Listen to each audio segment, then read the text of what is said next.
Paano ka nagkalakas ang loob na finally aminin mo kay Mrs.? Wala na lusot eh. Tinanong ka ba niya or ano? Tinanong pa niya ako nung umiingi ito. Tinatry ko pa rin na magsinungaling sa kanya na hindi totoo. Pero, kasi nga ayokong makorner na hiwalayan niya ako, masira pamilya ko. Pero wala nang lusot eh. Wala nang dahilan para magsinungaling pa ako. Napanood niya na. Wala na. Nag-iyakan na lang kami. Sabi, humingi ako ng tawad. Pero, nung tumatakbo sa isip ko, nung sabi ko, wala nang hiwalayan na to. Sinira ko yung pamilya ko.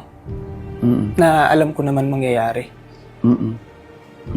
Obviously, nung time na ginagawa mo yun with a girl, hindi yun ang worry mo. Hindi yun ang iniisip mo yung baka hiwalayan ka. Siyempre, hindi ka pa to. makukonsensya nun eh. Nandun Yes. ka pa eh. Ang iniisip ko pa lang nun eh, sana walang huli to. Kasi nga, nadidemonyo ka pa eh. Di ba? Walang huli to. Pero unti-unti, lalo nung tumitibay relationship namin, palapit pa ako kay Lord, na may pagsisisi talaga. Pero hindi ko lang talaga maamin sa kanya. Ngayon na nagtatapat ka nabasa namin yung isang post mo na parang nagpapaalam ka sa anak mo na doon ka muna sa kotse matutulog. Hindi, yun naman, wala After naman that- yun eh.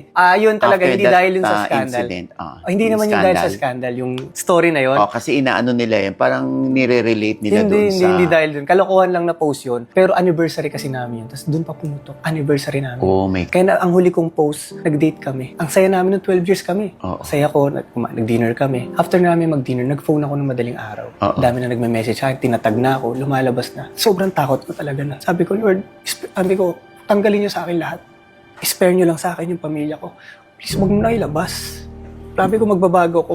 Nagmamaka ako sa kanya, dare ako sa kanya na alisin mo yung kung anong trabaho ko, anong meron ako ngayon. Spare mo lang sa akin yung mag-ina ko tsaka mga anak. Please. Pero nung umaga, lumabas pa rin. Sabi ko, wala. Kailangan ko pagdaanan to. Kasi ginawa ko to.